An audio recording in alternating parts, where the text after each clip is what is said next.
There was a time when church pews in the good old US of A were packed every Sunday without fail, and the church was the cornerstone of American life. But fast forward to today, and the scene has changed drastically. Many churches nowadays have seen their attendance drop significantly, while some are being sold and others have closed their doors for good. But what led to this steep decline in church attendance? Why are fewer Americans finding their way to the pews? And most importantly, what does the future hold for Christianity in America? We're pretty sure a lot of you will probably say that the drop in numbers is because of the lockdown a few years ago. But though you wouldn't be totally wrong, the truth is that this goes back way further than you know. Back in the 1950s and 60s, when America saw its church pews full to the brim, 90% of the population was Christian, and almost half of them were going to church every week. But churches were more than just places to pray and hear the gospel. They were where people socialized, made friends, and helped each other out. These were the days when the baby boomers were growing up, those born between 1946 and 1964. Their parents were raised in and took them to church, shaping their values and how they saw the world. Churches were like big families. They taught people right from wrong, and they were there for them, no matter what. This sense of community made everyone feel like they belonged somewhere special. Even as the years went on, all the way into the 1990s, a lot of people still felt connected to their church, mainly because of how they were raised. 7 out of 10 Americans called themselves Christian, and then 4 out of 10 were still going to church regularly. This showed how deep church life was rooted in American culture. But times were changing. As the 20th century came to a close, the signs were clear. America was starting to see a dip in church attendance. From a nation where 70% regularly attended church in the 1990s, numbers began to fall, dropping to less than 50% in the years that followed. This shift wasn't sudden, but the result of the changing times and attitudes. The skepticism that grew after the Vietnam War, along with a rise in secular thinking, began to influence people's connection to the church. By the time we hit the 2000s, the decline in church membership became more pronounced. In 2008, only 76% of Americans identified as Christian, and weekly church attendance slipped below 40%. It was a clear signal that the landscape was changing. This period also saw the millennial generation, those born between 1981 and 1996, come of age. Raised in a world with more access to diverse viewpoints and a questioning attitude towards traditional authority, millennials were less likely to follow the church-going paths of their parents. But the decline wasn't spread evenly across the country. Urban areas, with their melting pot of cultures and ideas, saw a sharper drop compared to more homogeneous rural communities. This urban-rural divide highlighted the broader cultural shifts and secularization trends taking root in American cities. Then came a historic moment in 2020. Gallup reported that for the first time in over 80 years of tracking, church membership in the U.S. fell below 50% in both rural and urban areas. This trend was especially stark among younger Americans, with only 36% of millennials and a mere 23% of Gen Z, those born between 1997 and 2012, reporting that they attended church weekly. The Pew Research Center's findings in 2023 painted a similar picture, showing only 41% of Americans identifying as Christian and about 30% attending church services regularly. And it goes without saying that the internet era has played a complex role in this evolving story. The endless stream of digital content competes and many times wins out for the time people might once have spent in a church. Social media platforms also allow for open critique and questioning of religious doctrines, leading some to reassess their beliefs. But the drop in church attendance isn't due to just one reason. It's like a puzzle with many pieces. Back in the 60s and 70s, society started to change. People began questioning the old ways, including the role of the church in their lives. At the same time, the world was opening up. Science was making big leaps and ideas about personal freedom were changing. People started looking beyond traditional religious explanations for life's big questions. Then, some big events stirred things up even more. Take the Roe v. Wade decision in 1973, for instance. It sparked a lot of debates and showed how divided people were over certain issues, affecting how they saw the church. On top of that, life got faster. With everything moving so quickly, finding time for church became harder for many. Today, as the landscape of American faith shifts, a new category emerges prominently: the Nuns. This group, marking their religious affiliation with a simple nun, includes atheists, agnostics, and those indifferent to organized religion. From 2007 to 2023, the share of Americans identifying as nuns nearly doubled, jumping from 16% to an eye-opening 28%. This trend is particularly strong among the younger generations.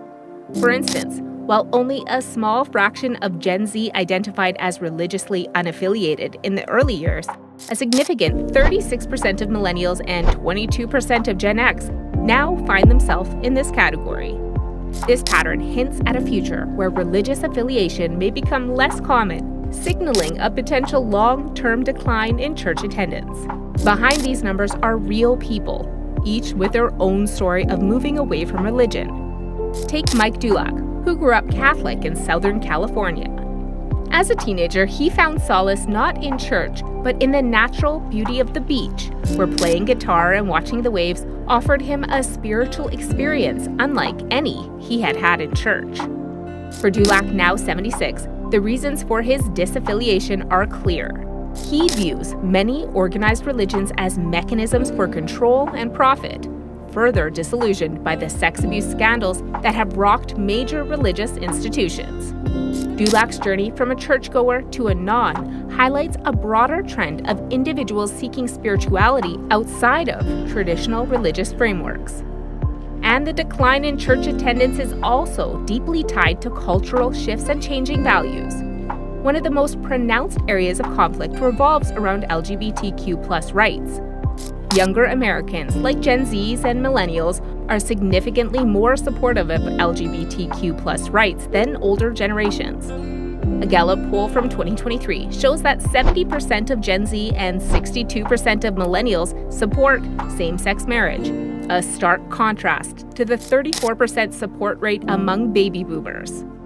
Stories of LGBTQ+ individuals feeling unwelcome or outright rejected by their religious communities are all too common, leading many to walk away from the church altogether. Racial justice is another area where the church is being called to evolve.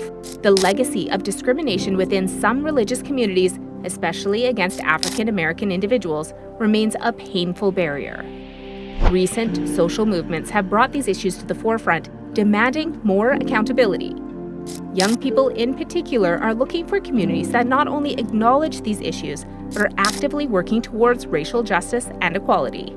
Then there's the politicization of religious spaces.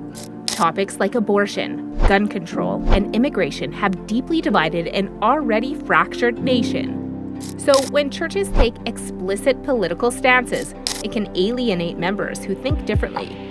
This blending of pulpit and politics is particularly off-putting to younger generations. In fact, a Pew Research Center study from 2022 highlighted that 30% of Americans felt pushed away from religious services by the political views expressed there, with numbers even higher among millennials and Gen Z. And as these issues were already happening, the pandemic came along and made churches shut their doors. Many churches switched to online services as a quick solution. Online services meant that people could join in from anywhere, making church accessible in ways it hadn't been before. But not all churches could make this shift smoothly. Smaller congregations found it tough to keep up, both technologically and financially.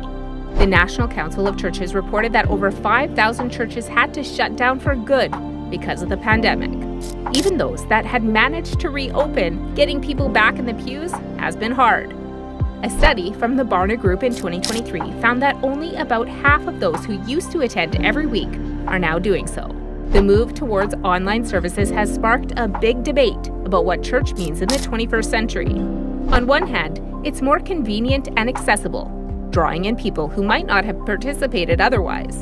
It could even be a way to connect with younger folks who are used to doing everything online. But on the other hand, something's missing when you're not sitting next to others, singing together, or sharing a moment of silence. Critics say that not only can you not count on members to log in from the comfort of their beds and couches every Sunday morning, but online services simply can't replace the feeling of being part of a real, live community. Moreover, the economic impact of declining church attendance reaches further than many might think. A report from 2022 by the National Council of Churches shows a concerning trend. Charitable giving to religious organizations fell by 10% from 2020 to 2021. This downturn hits harder among younger generations who tend to donate less often and in smaller amounts. Take the First Baptist Church in downtown Denver, for example. Once a bustling center of community life, it had to shut its doors in 2023 due to financial struggles and a shrinking congregation. This financial squeeze leads some churches to close permanently. But those closures mean more than just losing a place of worship. They also mean losing community hubs, historical landmarks, and vital support networks for many, especially the vulnerable. To try and salvage what they can, some churches end up selling their properties.